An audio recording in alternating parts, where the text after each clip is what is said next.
लड़कवा बड़ी प्यार से बोलता है। ये दोनों भाई हमारे हिट वाले सब भैया लड़कियां बड़ी प्यार से बोलती है। हाँ आगे रंगे दे अपन मन से नहीं तो करलू बारी यारी। आगे रंगे दे अपन मन से नहीं तो करलू बारी। भेज होकर लड़कियां कि छौड़ा छोड़ा छोड़ा छोड़ा बारी बारी।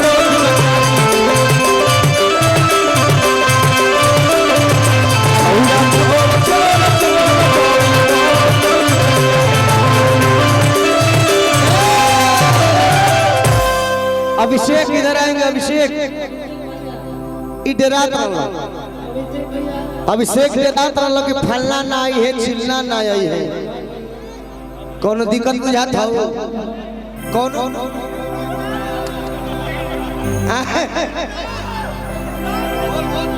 चंदन भैया का ऐसा परिस्थिति था कि इनके जगह पर दूसरा कोई इंसान नहीं आ सकता था। पारिवारिक मैटर ऐसा था, लेकिन ये भाई हमारे लिए आए हैं। जो कि हमको लोग भूमिहार स्टार फलना स्टार ये वो बोलता है, लेकिन ये इंसान ऐसा शख्स है जो कि जातिवाद को ताका पर रख के हमसे प्यार करते हैं। एक बार चंदन भैया के लिए जोरदार ताली बजाइए आप सब। और कल रात में जो कलाकार वीडियो बना भाई भाई करके जो पीछे से धांसले बा, ओकरा हम पीछे से ना धांसब, ओकरा के हम आगे से धांसब। ठीक बा, ऐसा धांसब कि जीवन भर याद रहे।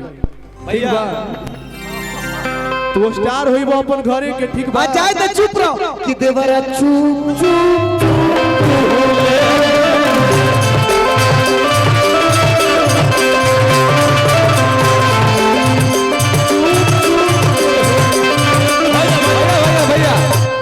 आगे ही है खातिर या वही कोचिंग पढ़े। आगे ही है खातिर या वही कोचिंग पढ़े। तू गाओ आगे ही है खातिर या वही कोचिंग पढ़े। कि छौड़ा चुप चुप चुप बोले।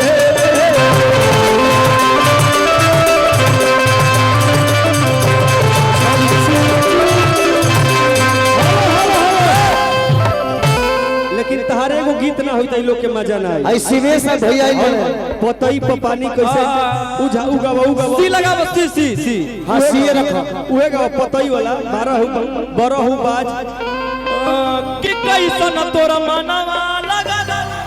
ई वाला इहे वाला कि बड़ी बेसा फीलिंग जगा। आगे मिलल उ बदमाश के मिलल उ बेचारा। आगे मिलल उ बदमाश के मिलल बाबा।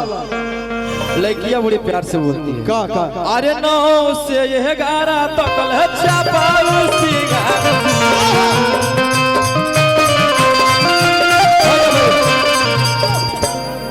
अरे कि 9 से 11 तक छापाऊ सिगार।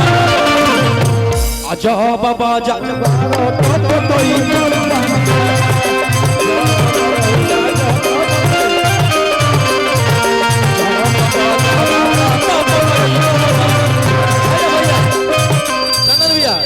और गाना बज रहा।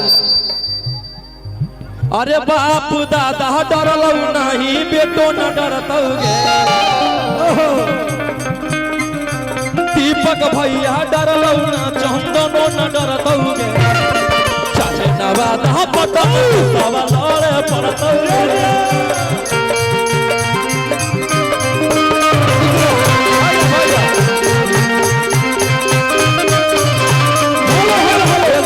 सब गौल हमरा कहला से गौर गावो। जयमी तो जो है जयमी तो जो हमारा गाँव तोरा नियन माल तोरा नियन माल हमारा काम नहीं है। ऐसे ना एक्शन करके बोल कि जयबी तो जो हमारा गाँव नहीं। एक्शन भैया आगे की जयमी तो जो हमारा गाँव नहीं है। तोरा नियन माल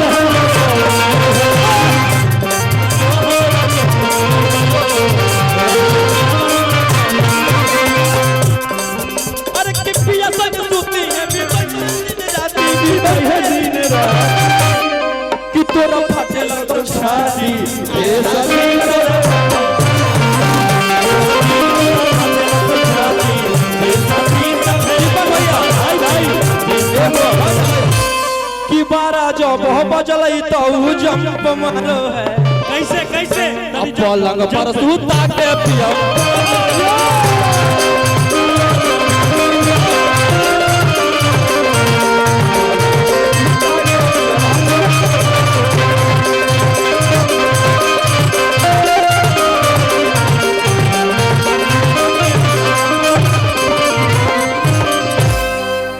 वाह रोशन रोहित आ रोशन रोहित अमित आशी रोहित तो लोग लगावेला हम रोशन न कहो रोशन आ अमित के दोनों जना के परफॉर्मेंस लाजवाब ताली बजाओ जाओ जोर से सब कोई आ तो ऐसा कोई चिल्ला नहीं रोशन अमित से हिला नहीं। बहुत खुशी होती है कि मगही भाषा को आगे बढ़ाने के क्रम में ये दोनों भाई बहुत लगे हुए हैं बिल्कुल और मगही का परचम भी लहरा रहे हैं ये दोनों। एगो और है आशीष बाबू चुप चुप वाला होली हेलो हेलो अरे होलिया में गलिया पूर्व टोलिया गे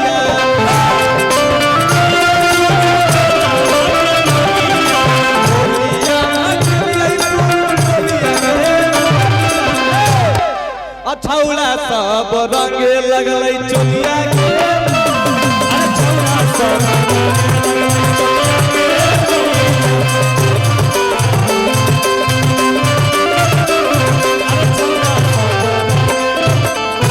यही में गाओ कल कल भतार बदलैया सखी कल कल भतार बदलैया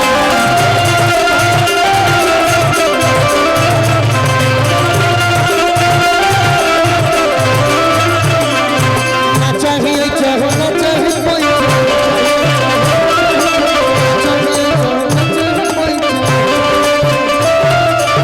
चाहिए जो कब गया है चाहिए जो कब गया सखी कोला कोला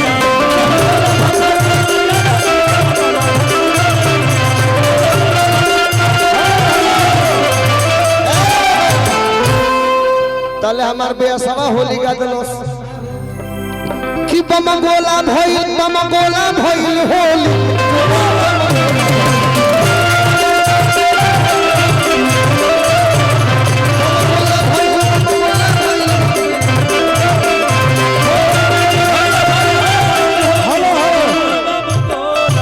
यही पे बेस गौर गोले कोई आया शहर से व्यापारी कोई आया शहर से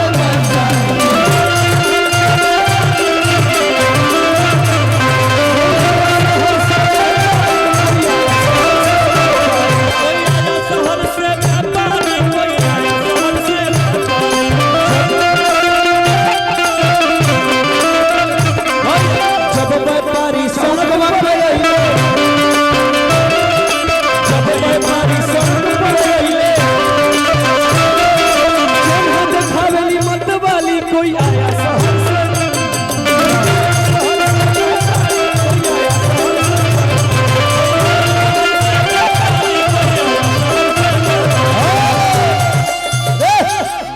शहर से एक होली पारंपरिक होगा चंदन भैया उसमें 1 2 3 4 5 भाई गाए